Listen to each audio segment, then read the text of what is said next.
నువ్వు పెద్దయ్యాక ఏమవుతావు?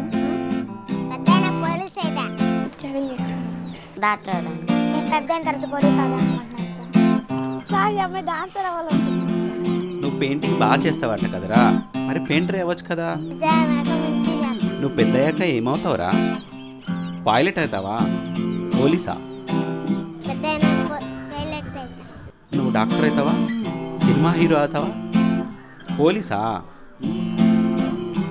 పెద్దయిన హీరో అయితే పోలీస్ అవుతావా? నువ్వు పెద్దయ్యాక పైలట్ అవుతావా?